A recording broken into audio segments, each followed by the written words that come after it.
Man, what's the deal? Hey, look, everything that's going on in your life right now, everything is preparing you for now. Dig this.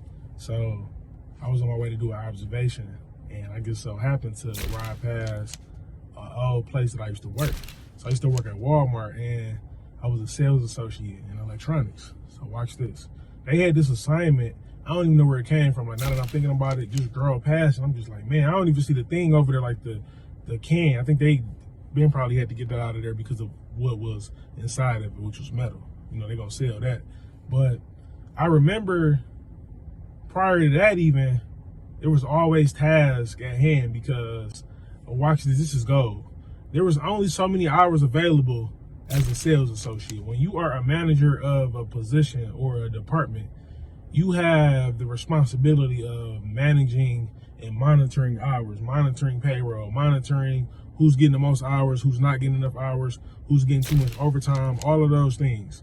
So what's crazy is I didn't even know it then, but I was really preparing myself for the now. I was preparing myself for all the things that is not my job description. You know what I'm saying? All the things that's not my job description, but I'm still able to do, I'm still qualified to do. It still feels good that I was able to do it. So they had us in the back, like separating these metals and just throwing like the scrap away. Scrap that I believe that came out of the back room were just shelves that they were getting ready to renew. They're always doing my resets at Walmart, so it probably was just, you know, changing out the old stuff, which was cool.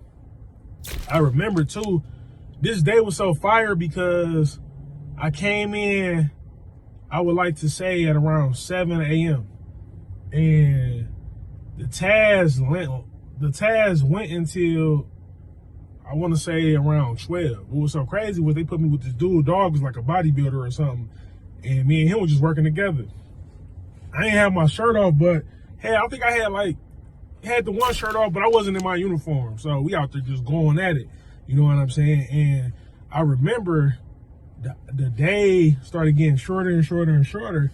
And I had a wedding that I had to make it to. So they really looked out for me because I was able to get on a schedule that was not my normal schedule. I was able to work from like 7 to like 12 and was able to get home, change my clothes and make it to the wedding by like 2. And it was like, yo, that was fire. Imagine me having the attitude going, man, I don't want to do that. Bro, I can't necessarily remember how much money I was making at the time, or I'm sorry, what type of financial shape that I was in. I mean, I was living with my mom, but I needed that extra money. Like, that extra money was cool. I was trying to get it. I was trying to capitalize on every opportunity that I could, and that's what this thing is about. As a W-2 employee, this thing is not about what's your job, what's not your job. I can tell you now that the position that I'm in, the way that I was able to get to that position was doing things that wasn't my job, doing things that I didn't even know was my job, or being willing to do whatever was needed, doing whatever it was needed to become a team player. That's how I've gotten to every position in my life. You know what I'm saying? And I just really want to share, like, hey, don't get caught up in, oh, this ain't my job, that ain't my job. Man, I can't even tell you. I was a sales associate, electronic sales associate. They had me throwing metal in a bin. Where they do that at? You know what I'm saying? What type of a terrible company was that they had me, they sales associate outside sorting metals? I'm supposed to be in there talking to the salespeople. I mean, not the salespeople, but the customers. Dig this. Right now I work on my hands. They had me in the back learning a skill that I didn't even know that I would be doing. Crazy, ain't it? That's why I'm always telling people, like, yo, don't worry about what's your job. Like, that shouldn't even be in your vocabulary. If you have a job, it should not be in your vocabulary. This is not my job. Because, like I said, all the jobs that I've pretty much had, I've started doing those jobs before I had the title. It always comes before the title. They just want to see, what type of dude is this? What is he gonna give us any trouble? Is he gonna give us any problems? They testing the waters. They want to know, what type of worker are you gonna be? Do we need to get rid of you? Or is he gonna be able to accommodate us? Because if he can, remember when I told you they accommodated me for that wedding, I didn't even have to work that day. They could have just said, yeah, we don't need you.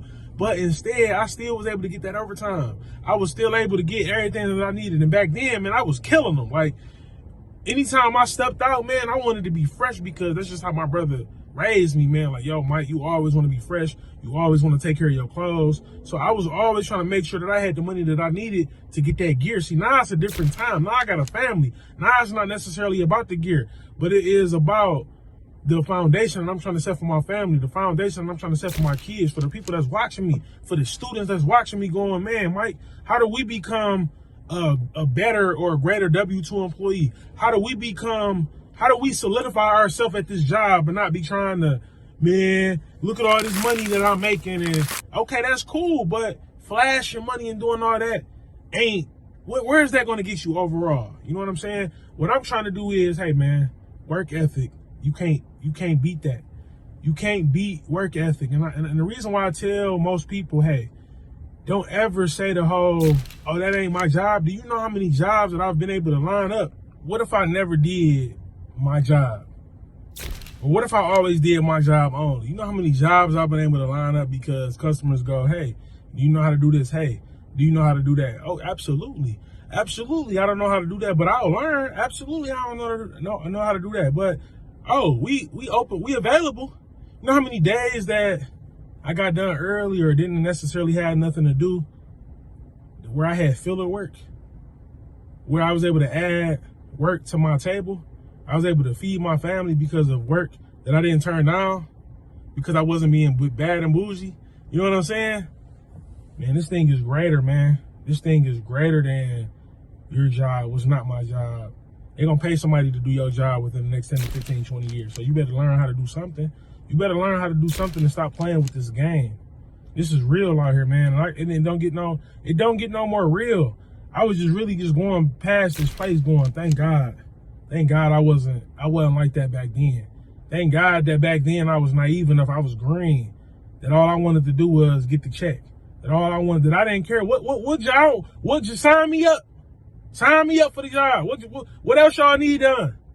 When the next time I can come in extra on my extra off day? Because I'm gonna tell you one thing too. Imagine how many jobs you can sign up for. Imagine you worked enough overtime for a whole year, right? Okay, so not a whole year, but let's just say you worked enough overtime for 3 to 4 months.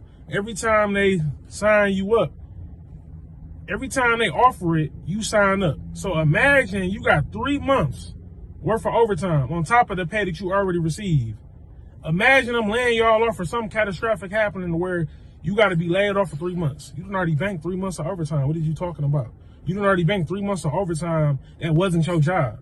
What are we even talking about? Why are we even discussing what's not our job when they threatening to lay us off, or when they threatening to take our job, we willing to take whatever? Or, oh, I'm pretty sure, I don't know. Have you ever been in a position where they canceled your role? They took your position? I have. I was glad. Hey, look, I was glad when they said that to us. What is it? I was glad when they said it to me, let us go into the house of the Lord. What other role do y'all need me to do? Because the role that they just gave me, they canceled it. You know what I'm saying? They went into another direction. So shoot, hey, let us go into the house of the Lord. What y'all need me to do? I'm ready. So, hey, before you get replaced, make them not even want to replace you. Make them not even think about replacing you. Make them apologize if they even think about replacing you, because they know what you're willing to do. You feel what I'm saying? And then you'll be able to pass go and collect your 200. Peace.